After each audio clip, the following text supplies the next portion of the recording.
In Montgomery, 1988, the Hoggle twins vanished during a school trip. The story goes that they stepped off the trail at Chewacla State Park, just a few feet from their class, and were never seen again. No screams, no signs of struggle, no scent trails for the dogs.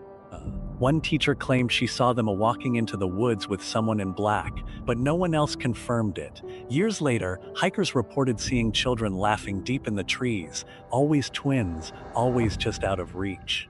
A park ranger snapped a photo of what he thought were kids playing by the falls, only to discover there was no one there when he checked. Locals now say the twins appeared to lost wanderers, smiling, offering to lead the way back before disappearing. Authorities closed the area off, but people still sneak in, chasing answers or ghosts. In 1992, a military satellite picked up a strange anomaly beneath Mount Denali. Rumors spread fast, a buried pyramid larger than Giza made of an unknown black stone. A local pilot vanished after claiming he saw it during a routine flight. Then researchers who ventured near the coordinates reported severe disorientation, nosebleeds, and radio interference. One geologist left the state abruptly, refusing interviews, muttering only, "It's not meant for us." The U.S. government denied everything, sealing the area under national security. Hikers still go looking, but few come back with solid stories, only tales of silent humming, time distortion, and unshakable fear. The native legends speak of a great object buried in the mountains, built by sky spirits who demanded silence. Many now believe the pyramid is real and dangerous. Whatever's under the ice, it's not sleeping, it's watching. Deep in a lesser-known section of the Grand Canyon, hikers report an eerie phenomenon, voices whispering their names just past dusk. In 2003, a group of 5 vanished while exploring one of these trails. Their campsite was intact, backpacks, shoes, even a warm fire left behind. One hiker's camcorder was found, showing the group laughing, until they all turn at once towards something unseen, then static. The Hopi tribe tells of the Echo Men, ancient spirits who live in the canyon's walls, mimicking voices to lure people into the cliffs. The government labeled the area unstable, closing it off indefinitely. Rangers stationed nearby refused to patrol after dark. They claimed to hear footsteps circling their tents, and once, one whispered back, "No search party has ever found a body."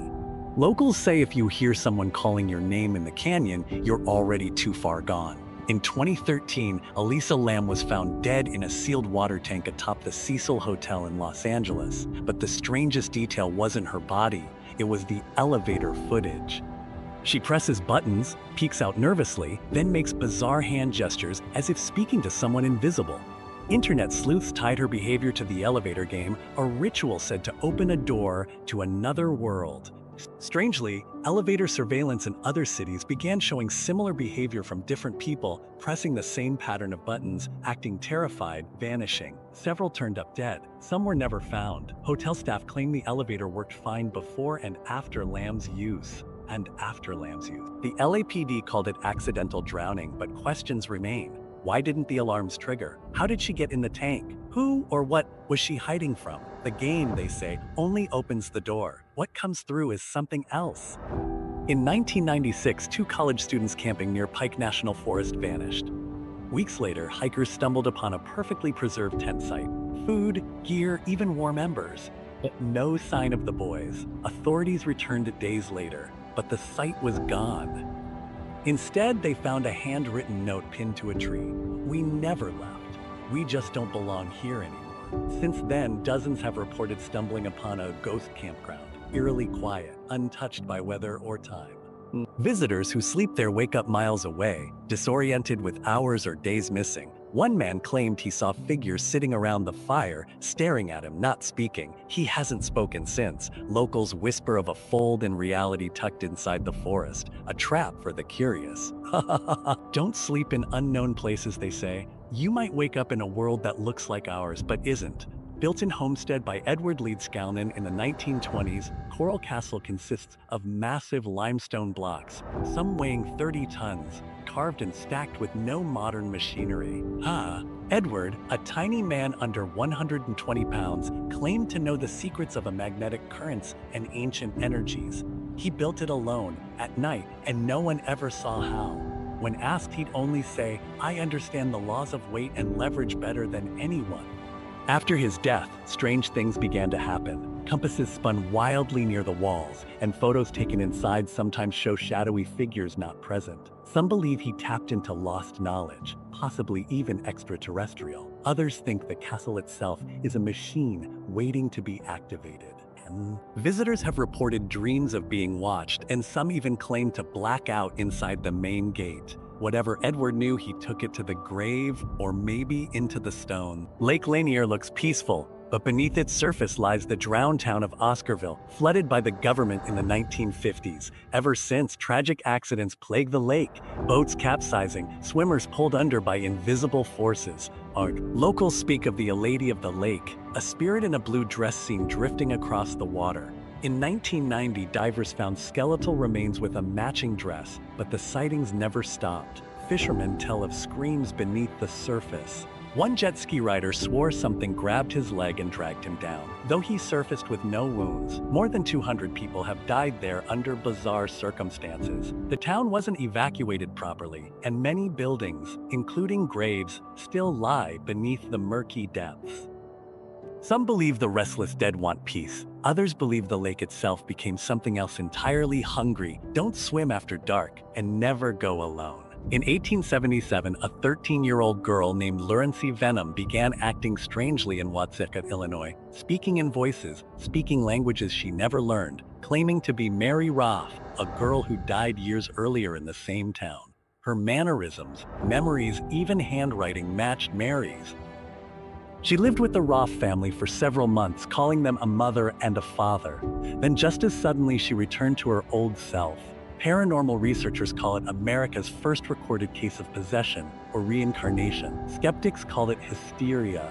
But others experienced strange happenings in the house. Cold spots, whispers, mirrors, warping reflections. The Venom house was eventually abandoned, later burned. Today, locals still claim the spirit of Mary roams the area, looking for a way back.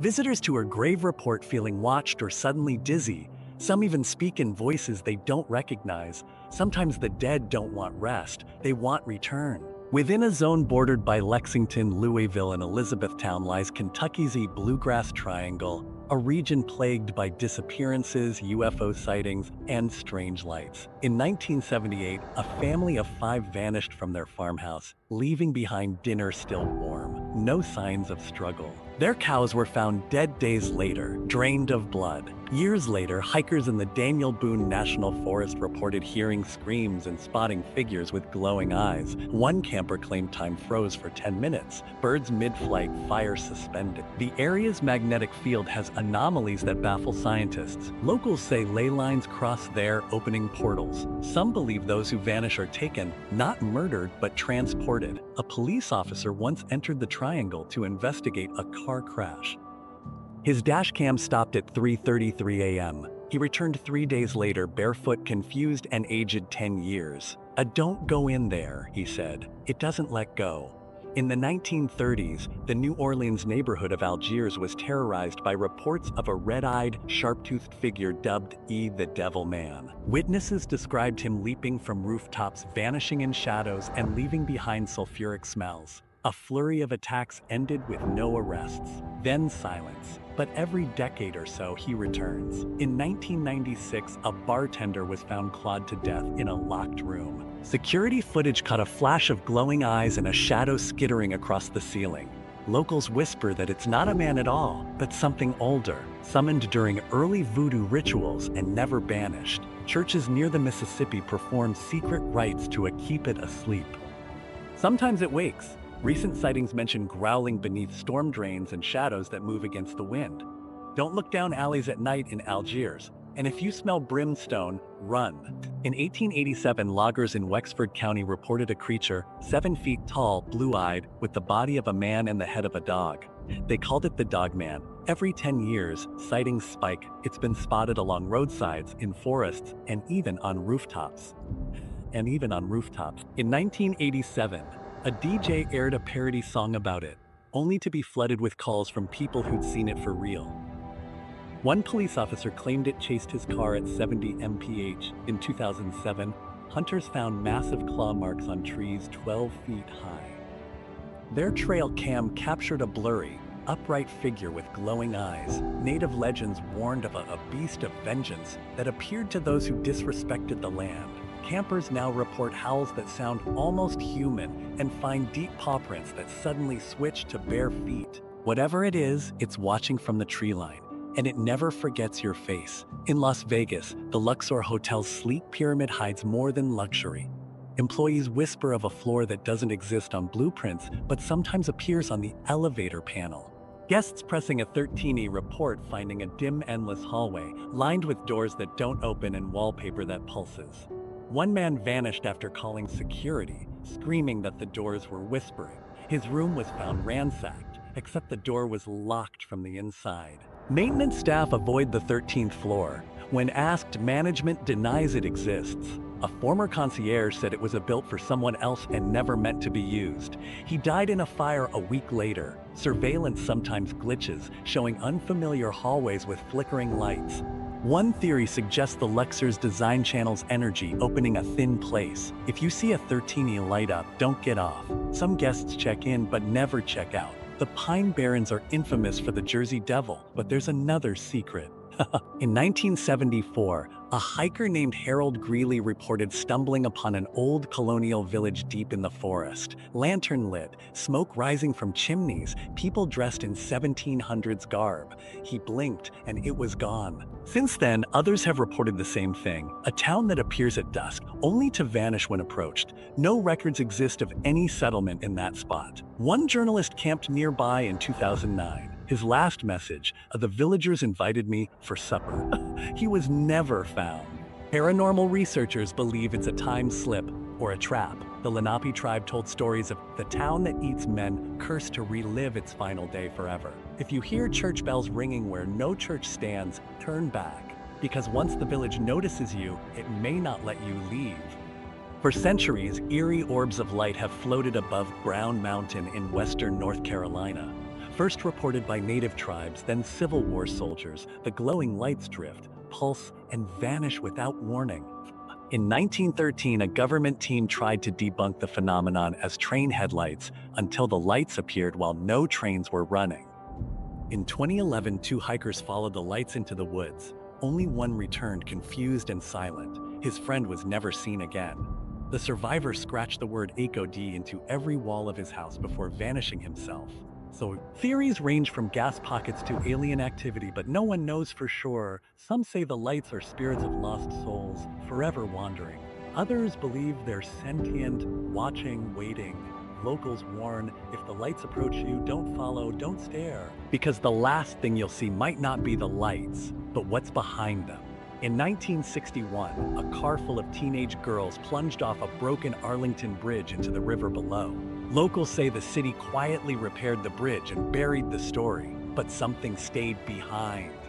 On foggy nights, drivers report hearing shrill screams as they cross. Some see headlights swerving, then vanishing. A man who tried ghost hunting there was found unconscious, drenched, though he hadn't gone near water. His audio recorder captured whispers saying, "Oh, we never made it home." Locals toss flowers into the river every year, hoping to appease the spirits. Some say the bridge shifts, lengthens, at night, making escape impossible. The city denies any hauntings, but refuses to reopen the original section. Teenagers still dare each other to drive across at midnight. Some make it. Others report strange women in the rearview mirror and a handprint on the inside of the glass, always wet. Since the late 1990s, parts of Seattle have been plagued by an eerie low-frequency hum. It keeps residents awake, causes nausea, and rattles windows, but no source has ever been found. It comes and goes unpredictably, strongest near abandoned shipping yards and underground tunnels. One man claimed to trace it to a sealed hatch beneath an old rail station. He opened it. He hasn't spoken since. Engineers have tried to record the sound, but it never plays back. Some believe it's machinery left behind by something non-human. Others say it's alive, a sound that thinks. People exposed too long report hearing voices layered beneath the hum calling their names, revealing secrets. A local radio host broadcast it once. His signal went dead. His studio was empty when police arrived. His mic still warm. If you hear the Seattle hum, cover your ears. Or it might start whispering back.